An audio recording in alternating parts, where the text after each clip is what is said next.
मरकुस की किताब उसका 15 अध्याय। सुबह होते ही तुरंत प्रधान याजकों, पुरनियों और शास्त्रियों ने वरन सारी महासभा ने सलाह करके यीशु को बंधवाया और उसे ले जाकर पिलातुस के हाथ सौंप दिया। पिलातुस ने उससे पूछा, क्या तू यहूदियों का राजा है?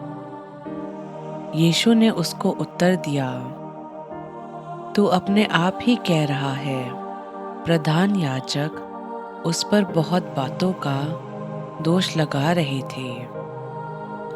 पिलातुस ने उससे फिर पूछा, क्या तू कुछ उत्तर नहीं देता? देख, ये तुझ पर कितनी बातों का दोष लगाते हैं। यीशु ने फिर कुछ उत्तर नहीं दिया, यहाँ तक कि पिलातुस को बहुत हैरानी हुई। पिलातुस उस पर्व में किसी एक बंदी को जिसे वह चाहते थे उनके लिए छोड़ दिया करता था। बरअब्बा नाम का एक इंसान उन बलवाइयों के साथ बंदी था जिन्होंने बलवे में हत्या की थी। और भीड़ ऊपर जाकर उससे विनती करने लगे कि जैसा तू हमारे लिए करता आया है वैसा ही कर। पिलातुस ने उनको उत्तर दिया, क्या तुम चाहते हो कि मैं तुम्हारे लिए यहूदियों के राजा को छोड़ दूं? क्योंकि वह जानता था कि प्रधान याजकों ने उससे जलन करके उसे पकड़वाया था। लेकिन प्रधान याजकों ने लोगों को उकसाया कि वह बरअब्बा ही को उनके लिए छोड़ दे। ये सुन पिलातुस ने उनसे फिर पूछा, तो जिसे तुम यहूदियों का राजा कहते हो उसको मैं क्या करूं? वह फिर चिल्लाए, उसे क्रूस पर चढ़ा दे। पिलातुस ने उनसे कहा, क्यों? इसने क्या बुराई की है? लेकिन वह और भी चिल्लाए, उसे क्रूस पर चढ़ा दे। तब पिलातुस ने भीड़ को खुश करने की इच्छा से बरअब्बा को उनके लिए छोड़ दिया और यीशु को कोड़े लगवाकर सौंप दिया कि क्रूस पर चढ़ाया जाए। सैनिक उसे किले के अंदर के आंगन में ले गए जो प्रेटोरियम कहलाता है और सारी पलटन को बुला लाए। तब उन्होंने उसे बैंजनी कपड़े पहनाया और कांटों का मुकुट घुसाकर उसके सर पर रखा और ये कहकर उसे नमस्कार करने लगे, हे यहूदियों के राजा, नमस्कार। वे उसके सर पर सरकंडे मारते और उस पर थूकते और घुटने टेककर उसे प्रणाम करते रहे। जब वे उसका मजाक उड़ा चुके तो उस पर से बैंजनी कपड़े उतारकर उसी के कपड़े पहनाए और तब उसे क्रूस पर चढ़ाने के लिए बाहर ले गए।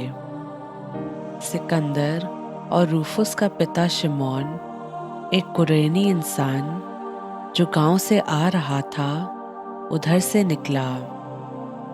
उन्होंने उसे बेगार में पकड़ा कि उसका क्रूस उठा ले चले। वह यीशु को गुलगुता नामक जगह पर, जिसका मतलब खोपड़ी की जगह है, लाए। वहां उसे मुर मिला हुआ दाखरस देने लगे, लेकिन उसने नहीं लिया। तब उन्होंने उसको क्रूस पर चढ़ाया और उसके कपड़ों पर चिट्ठियां डालकर कि किस किस को क्या मिले उन्हें बांट लिया। और एक पहर दिन चढ़ आया था जब उन्होंने उसको क्रूस पर चढ़ाया और उसका दोष पत्र लिखकर उसके ऊपर लगा दिया गया कि यहूदियों का राजा। उन्होंने उसके साथ 2 डाकू, एक उसके दाहिने और एक उसके बाईं ओर क्रूस पर चढ़ाए। तब पवित्र शास्त्र का वह वचन कि वह अपराधियों के संग गिना गया पूरा हुआ। और रास्ते में जाने वाले सर हिला हिलाकर और ये कहकर उसकी बुराई करते थे, वाह, मंदिर को उखाड़ने वाला और 3 दिन में बनाने वाला, क्रूस पर से उतर कर अपने आप को बचा ले। इसी तरह से प्रधान याजक भी शास्त्रियों के साथ आपस में ताने मारते हुए कहते रहे, इसने औरों को बचाया पर अपने को नहीं बचा सकता। इज़राइल का राजा मसीह अब क्रूस पर से उतर आए कि हम देखकर विश्वास करें। और जो उसके साथ क्रूसों पर चढ़ाए गए थे वे भी उसकी बुराई करते थे। दोपहर होने पर सारे देश में अंधेरा छा गया और तीसरे पहर तक रहा। तीसरे पहर यीशु ने बड़े शब्द से पुकार कर कहा, इलोई इलोई लमा शबक्तनी, जिसका मतलब है, हे मेरे परमेश्वर, हे मेरे परमेश्वर, तूने मुझे क्यों छोड़ दिया।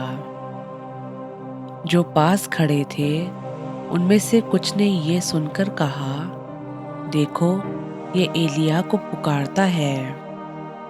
और एक ने दौड़कर स्पंज को सिरके में डुबाया और सरकंडे पर रखकर उसे चुसाया और कहा, ठहर जाओ, देखें एलिया उसे उतारने के लिए आता है कि नहीं।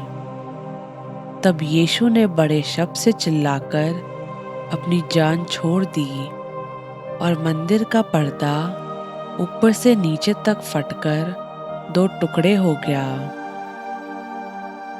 जो सूबेदार उसके सामने खड़ा था, जब उसे यूं चिल्लाकर जान छोड़ते हुए देखा तो उसने कहा, सचमुच ये इंसान परमेश्वर का बेटा था। कई औरतें भी दूर से देख रही थीं। उनमें मरियम मगदलीनी, छोटे याकूब और योसेस की माता मरियम और सलोमी थी। जब वह गलील में था तो ये उसके पीछे से हो लेती थी और उसकी सेवा टहल किया करती थी। और अन्य बहुत सी औरतें भी थीं जो उसके साथ यरूशलेम में आई थीं। जब शाम हो गई तो इसलिए कि तैयारी का दिन था, जो सबत के एक दिन पहले होता है, अरिमतिया का रहने वाला यूसुफ आया, जो महासभा का सदस्य था और अपने आप भी परमेश्वर के राज्य का इंतजार करता था। वह हियाव करके पिलातुस के पास गया और यीशु का शरीर मांगा। पिलातुस को हैरानी हुई कि वह इतने जल्दी मर गया और उसने सूबेदार को बुलाकर पूछा, क्या उसको मरे हुए देर हुई? जब उसने सूबेदार के द्वारा हाल जान लिया तो शरीर यूसुफ को दिला दिया। तब उसने मलमल की एक चादर मोड़ ली और शरीर को उतारकर उसे चादर में लपेटा और एक कब्र में जो चट्टान में खोदी गई थी रखा और कब्र के दरवाजे पर एक पत्थर लगा दिया। मरियम मगदलीनी और योसेस की माता मरियम देख रही थी कि वह कहाँ रखा गया है।